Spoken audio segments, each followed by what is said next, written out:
قل اعوذ برب الناس الہ الناس ملک الناس من شر الوسواس الخناس. یاد ہے کہ نہیں؟ سب کو سورہ بولیے. یاد ہے؟ ترجمہ بتا دوں یا آپ جانتے ہیں؟ بولو زور سے بتا دوں ترجمہ بتاؤں. اللہ کہتا ہے اے پیارے آپ لوگوں سے کہہ دیں کہ لوگ اللہ کی پناہ میں آئیں, اس کی پناہ میں آئیں جو لوگوں کا رب ہے, اس کی پناہ میں آئیں جو لوگ. میں محمد کو اپنی گود میں اٹھا کر جب اپنے قبیلے کے جانب چلنے لگی تو میں نے ہزاروں برکات دیکھے. میں محمد کو گود میں لے کر جدھر سے گزرتی, پہاڑوں کے قریب سے گزرتی تو پتھروں سے آواز آتی الصلاۃ والسلام علیکہ یا رسول اللہ. میں درختوں کے جھنڈ سے گزرتی تو درخت جھک جھک کر محمد کے پیشانی کو چومتے. حلیمہ خاتون کہتی ہے راستے کے دونوں طرف جانور رہتے اور جانور محمد کو دیکھ کر کے سر جھکا کے ادب کے ساتھ کھڑے رہتے. بعض جانور تو انسانوں کی طرح کلام کرتے اور کہتے الصلاۃ والسلام علیکہ یا رسول اللہ, الصلاۃ والسلام علیکہ یا حبیب اللہ. حلیمہ خاتون کہتی ہے میں محمد کو لے کر اپنے قبیلے میں آ گئی. محمد آ گئے, قبیلے کا رنگ روپ بدل گیا, گھرانوں کی حالت و کیفیت بدل گئی. جو سب سے قریب قبیلہ تھا, سب سے مجبور و بےکس بستی تھی, محمد کے قدم پہنچنے تھے کہ پورا گاؤں محمد کی برکتوں سے بھر گیا اور فضیلت محمدی سے مالا مال ہو گیا.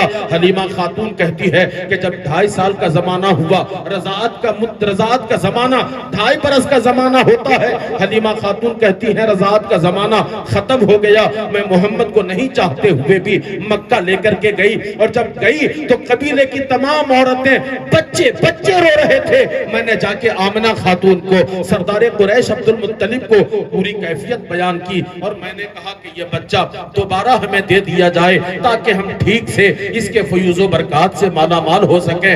اور میں نے دیکھا کہ سردار قریش عبد المطلب نے مجھے مایوس نہ کیا, محمد کو دے دیا. میں لے کے واپس دوبارہ آ گئی. تو تب دوبارہ آ گئی 3 برس کی عمر ہوئی تو 3 برس کی عمر میں ایک دن اچانک میرے شہزادے محمد نے کہا حلیمہ میرا بھائی اور میری بہن صبح اٹھتے ہیں اور پھر یہ ہماری نگاہوں سے غائب ہو جاتے ہیں, دن بھر نظر نہیں آتے, رات کو وہ گھر واپس آتے ہیں. سو حلیمہ یہ میرا بھائی اور میری بہن چلے کہاں جاتے ہیں؟ حلیمہ خاتون کہتی ہے میں نے کہا بیٹا ہم غریب لوگ ہیں, ہمارے گھر کچھ گائیں ہیں, بکریاں ہیں, ہمارا بیٹا اور ہماری بیٹی ہماری بکریوں کو لے کر جنگل چرانے جاتے ہیں. محمد نے کہا اے حلیمہ پھر تو تمہاری بکریاں چرانے کے لیے میں بھی جنگل جایا کروں گا. او ماں کے بیٹو میرے آقا کی سیرت دیکھو, ابھی 3 برس کی ہے, اپنی رضائی ماں کی خدمت کا یہ جذبہ ہے کہ 3 برس کے میرے آقا اپنے ماں کی خدمت کے لیے اپنے ماں کی بکریاں چرانے جنگل جاتے ہیں. حلیمہ خاتون کہتی ہیں اب روزانہ کا دستور بن گیا, میرا شہزادہ ہماری بکریوں کو لے کر جنگل جاتے ہیں. کچھ مہینوں کے بعد اچانک طبیعت ناساز ہو گئی, موسمی بخار لگ گیا. ایک دن ہوا محمد جنگل نہیں گئے, دوسرا دن ہوا جنگل نہیں گئے, تیسرا دن ہوا جنگل نہیں گئے. جب 3 دن کا زمانہ 3 دن کا ٹائم گزر گیا, تیسرے دن دوپہر کے وقت شیما جو حلیمہ کی بیٹی تھی روتے بھاگتے گھر آئی. حلیمہ غضب ہو گیا, تمہاری وہ بکری جو سب سے زیادہ دودھ دیتی ہے, وہ بکری جو سب سے زیادہ بچہ دیتی ہے, جو سب سے قیمتی بکری ہے, آج جنگل کا ایک شیر تمہاری وہ بکری کو اٹھا کے لے بھاگا ہے. حلیمہ خاتون کہتی ہے کہ جب سے محمد آئے تھے ہماری بستی میں پریشانی کبھی نہیں آئی تھی. محمد نہیں تھے تو پورا گاؤں پریشان تھا, بھوکمری کا شکار تھا, جانور پریشان رہتے تھے. محمد آ گئے پریشانی ختم ہو گئی, محمد آ گئے برکتیں آ گئی, محمد آ گئے رحمتیں آ گئی. محمد کے آنے کے بعد 3 سال میں یہ پہلا حادثہ تھا جب کوئی جانور پریشان ہوا تھا. حلیمہ کہتی ہیں میں رونے لگی کہ کہیں پھر وہی پرانے دن تو پلٹ کے نہیں آنے والے ہیں, پھر وہی مصیبتوں بھرے دن تو واپس نہیں آنے والے ہیں. حلیمہ کہتی ہیں میں رو رہی تھی, اچانک محمد محمد نے مجھے دیکھا، میرے چہرے پہ نظر پڑی، محمد کہنے لگے حلیمہ آپ دل کو رو رہی ہیں، کس نے رلایا، کیا تکلیف ہوئی؟ حلیمہ کہتی ہے میں نے کہا بیٹا ہوا کچھ نہیں ہے، بیٹا آپ نہیں آئے تھے، ہم پریشان رہتے تھے، پورا گاؤں پریشان رہتا تھا، قبیلہ پریشان رہتا تھا، آپ آ گئے تھے، سب کی پریشانی دور ہو گئی تھی۔ آپ کے آنے کے بعد 3 سال کے اندر یہ پہلا حادثہ ہے، ہماری ایک بکری کو جنگل کا ایک شیر اٹھا کے لے گیا ہے۔ حلیمہ کہتی ہے میں نے اتنی بات کہی تھی، محمد چارپائی پہ سو رہے تھے، غصے سے اٹھ بیٹھے اور محمد نے کہا حلیمہ جنگل کے جانوروں کی اتنی ہمت کہ ہماری بکری لے کے چل جائے، ہماری بکری پکڑ لے، چل ذرا میں دیکھو کدھر سے جنگل کا شیر آیا تھا، کدھر ہماری بکری لے کے گیا ہے۔ حلیمہ کہتی ہیں میں نے ہاتھ باندھ کے کہا بیٹا ہمیں بکری نہیں چاہیے، آپ کی طبیعت خراب ہے، بخار لگا ہوا ہے، بیٹا آرام کریں، ہمیں نہیں چاہیے بکری۔ حلیمہ کہتی ہے محمد چارپائی سے اٹھ باہر آ گئے، چارپائی سے نیچے اترے، کمرے سے باہر آ گئے، جنگل کے طرف چل نکلے، میں پیچھے پیچھے چلنے لگی۔ جنگل میں جا کر ایک ٹیلے پہ کھڑے ہو کر محمد نے بلند آواز سے 3 مرتبہ آواز لگائی، او جنگل کے جانوروں، او جنگل کے شیروں، او جنگل کے درندوں، 3 مرتبہ آواز لگائی۔ محمد ٹیلے پہ تھے، جنگل کے تمام جانور بھاگے چلے آ رہے ہیں، سب دوڑے چلے آ رہے ہیں، اور ایک بوڑھا شیر ہماری بکری کا کان اپنے منہ میں دبائے لے کر کے آیا اور آگے بڑھا، محمد کے قریب گیا، بکری چھوڑ دیا اور اس بوڑھے شیر نے لمبی زبان نکالی، محمد کا پاؤں چاٹا، سر جھکا کے کھڑا رہا۔ محمد کہنے لگے اے جنگل کے جانوروں کیا تمہیں خبر نہیں تھی یہ حلیمہ کی بکری ہے جسے میں چرایا کرتا ہوں؟ جب تو جانتے تھے تو تمہاری جسارت کیسے ہوئی؟ تم نے ہماری بکری پکڑ کیسے لیا؟ حلیمہ کہتی ہے جانور سب سر جھکائے کھڑے تھے، محمد ٹیلے پہ ہے، میں سب سن رہی تھی۔ پھر تھوڑی دیر کے بعد ہم نے دیکھا وہ شیر آگے بڑھا، پھر دوبارہ زبان نکالی، محمد کا پاؤں چاٹا، واپس پیچھے چلا گیا، سارے جانور چلے گئے۔ جب سارے جانور سبحان اللہ، زور سے بولو سبحان اللہ۔ کئی مرتبہ پناہ مانگنے کا حکم دیا گیا ہے، قل اعوذ برب الناس، اس کے بعد ملک الناس، الہ الناس، کئی مرتبہ پناہ مانگنے کا حکم دیا گیا ہے؟ سب بولے کئی مرتبہ؟ 3 مرتبہ۔ اچھا 3 مرتبہ پناہ مانگنے کا حکم کس سے دیا گیا ہے؟ اللہ آگے کہتا ہے من شر الوسواس الخناس، خناس کے وسوسے کی شرارت سے۔ خناس کے وسوسہ اردو میں ہے اور اسی کو انگریزی والے کہتے ہیں کنفیوژن کے تباہ کاریوں سے۔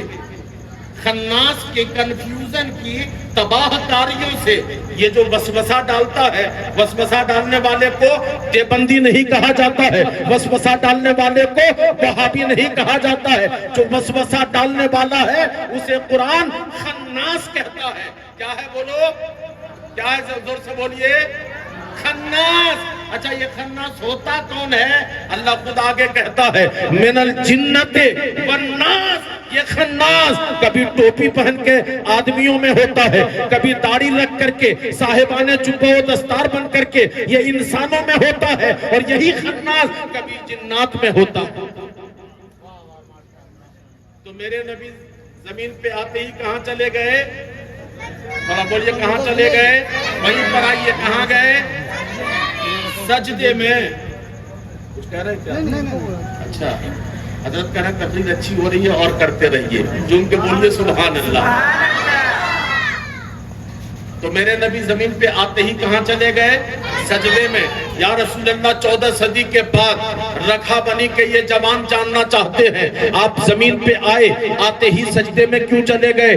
گنبد خضرا سے آواز آئے گی لوگوں مجھے معلوم تھا کہ میرے بعد امت تقسیم ہو جائے گی، کچھ لوگ ہوں گے جن کے یہاں صرف نماز، آؤ نماز، جاؤ نماز، اٹھو نماز، بیٹھو نماز، کھاؤ نماز، سوو نماز، ان کو تو نبی کے ذکر سے اور میلاد سے چڑ ہے، اور کچھ لوگ ہوں گے یہ صرف میلاد کریں گے، 11ویں میں میلاد، 12ویں میں میلاد، دادی مر گئی تو میلاد، 20واں میں میلاد، 40واں میں میلاد، برسی میں میلاد، محرم میں میلاد، ان کے یہاں صرف میلاد۔ میرے نبی زمین پر آئے، آتے ہی سجدے میں جا کے مصطفیٰ نے اعلان کر دیا، لوگوں جن کے یہاں صرف سجدہ ہے وہ بھی مکمل نہیں، اور جن کے یہاں صرف میلاد ہے وہ بھی مکمل نہیں۔ کامل و مکمل وہ ہے جن کے یہاں نماز بھی ہے، سجدہ بھی ہے اور میلاد بھی ہے۔ تو انشاءاللہ پڑھیں گے کہ نہیں پڑھیں گے؟ بولو، پڑھیں گے نہیں پڑھیں گے؟ آج شکایت ہوتی ہے، لوگ کہتے مولانا تمہارے یہاں جلسہ ہوا، رات بھر جوان پگڑی لگا کر کے نعرہ لگاتے رہے، جھنڈا لہراتے رہے، اور فجر میں ایک بھی نمازی نہیں۔ خدارا یہ ظلم مت کرنا، نماز پڑھنا۔ میرے نبی زمین پہ آئے، آتے ہی کہاں گئے؟ بولو، سجدے میں۔ اب میرے نبی کی ماں فرماتی ہیں کہ جیسے ہی میرے شہزادے نے سجدے سے سر اٹھایا، میں نے اپنے شہزادے کی پیشانی دیکھی، ایک نور نکلا، ایک چمک نکلی، ایک لائٹ نکلی، اور پیشانی محمد سے نکلنے والی لائٹ میری آنکھوں میں پڑی، اور جیسے ہی وہ نور، وہ لائٹ و چمک میری آنکھوں میں پڑی، میں اپنے کمرے میں بیٹھی تھی، میں اپنے گھر کی چارپائی پر بیٹھی تھی، مگر پوری دنیا میری نگاہ کے سامنے موجود ہو گئی۔ سبحان اللہ۔ میرے نبی کی ماں کہتی ہے، اب جو بات بیان کرنے کے لیے مصطفیٰ کی ماں نے یہ بات کہی وہ سنو۔ میرے نبی کی ماں کہتی ہے، مصطفیٰ کی ماں کہتی ہے، جب پوری دنیا میرے نظر کے سامنے ہو گئی، میں نے دیکھا کہ مجھے پوری دنیا میں 3 سبز رنگ کے جھنڈے نظر آئے۔ ایک جھنڈا میں نے اپنے گھر کی چھت پہ دیکھا، دوسرا جھنڈا میں نے کعبے کی چھت پہ دیکھا، تیسرا جھنڈا میں نے بیت المقدس کی چھت پہ دیکھا۔ میں سوچنے لگی کہ یا اللہ، پوری دنیا میں یہ 3 جھنڈے، یہ سب جھنڈے کیا ہیں؟ کیا مطلب ہے؟ کس نے لگوائے ہیں؟ کیوں لگائے گئے ہیں؟ آمنہ خاتون کہتی ہے، ابھی میں تذبذب میں تھی، میں نے سنا کوئی پکارنے والا مجھے آواز دے رہا ہے۔ اے آمنہ خاتون، کیوں پریشان ہوتی ہے؟ یہ جو بچہ تیرے گھر میں آیا ہے، یہ جو بچہ تیری گود میں آیا ہے، یہ بچہ معاملی بچہ نہیں ہے، یہ بچہ سب بچے کی طرح نہیں ہے، یہ بچہ، یہ وہ بچہ ہے کہ اگر یہ نہ آتا تو نہ میں زمین بناتا، نہ آسمان بنایا جاتا، نہ شمس و قمر کا وجود ہوتا، نہ خشک و تر ہوتا۔ یہ بچہ نبیوں کا سردار ہے، اسی کے استقبال میں رب نے جبریل سے یہ جھنڈے لگوائے۔ جو ہم جھنڈے لگاتے اور لگواتے ہیں، یہ تو اللہ کا حکم ہے۔ جھوم کے بولو سبحان اللہ۔ اچھا، میرے نبی 20 اپریل سن 571 عیسوی کو اسحاق دانے کی تھی پر تشریف لائے۔ جھوم کے بولو سبحان اللہ۔ اور زمین پہ آتے ہی آپ نے 3 دنوں تک، کئی دنوں تک؟ 3 دنوں تک اپنی ماں کا دودھ پیا، 1 ہفتہ تک سویبہ نامی باندی کا دودھ پیا۔ 1 ہفتہ کے بعد عرب کے شہروں کا دستور تھا کہ اگر شہروں میں امیروں کے گھر بچے پیدا ہوتے تو شہر کے امیر لوگ اپنے بچوں کو شہر میں نہیں رہنے دیتے، نومولود بچے کو گاؤں کے علاقے میں صاف کلائمیٹ اور آب و ہوا میں پرورش پانے کے لیے کسی دایا کے حوالے کر دیتے تھے۔ چنانچہ عرب کے دستور کے مطابق 1 ہفتہ سے کئی دن زیادہ گزرا تھا، مکہ شریف سے کچھ دوری پر قبیلہ بنو حوازن کا ایک قبیلہ تھا، وہاں غریب عورتیں رہتی تھی، غریب گھروں کی غریب عورتیں مکہ آئی ہیں اور ان آنے والیوں میں انتہائی غریب اور مجبور و بےکس حلیمہ سعدیہ نامی ایک خاتون ہے۔ حلیمہ سعدیہ کہتی ہیں، جب میں مکہ آئی میں اپنے قبیلے کی عورتوں کے ساتھ چلی تھی، مگر ہمارے پاس بڑی کمزور اور لاغر سواری تھی، ہمیں راستے میں ہمارے قبیلے کی عورتوں نے چھوڑ دیا، وہ مجھ سے پہلے مکہ آ گئی تھی۔ پہلے آنے والوں نے امیروں کے گھروں کے بچوں کو گود لے لیا۔ جب میں بعد میں مکہ پہنچی، میں جس امیر کے دروازے پہ جاتی مجھے خبر ملتی کہ یہاں کوئی بچہ نہیں ہے، لے دے کر مجھے ایک بچے کا پتہ ملتا، وہ بھی ایسا بچہ جس کے ولادت سے پہلے، پیدائش سے پہلے باپ کا سایہ سر سے اٹھ گیا ہے۔ حلیمہ کہتی ہے، میں سوچنے لگی خالی گود جانے سے بہتر ہے چلو کسی یتیم بچے ہی کو صحیح گود تو لے لیا جائے تاکہ قبیلے کی عورتوں کی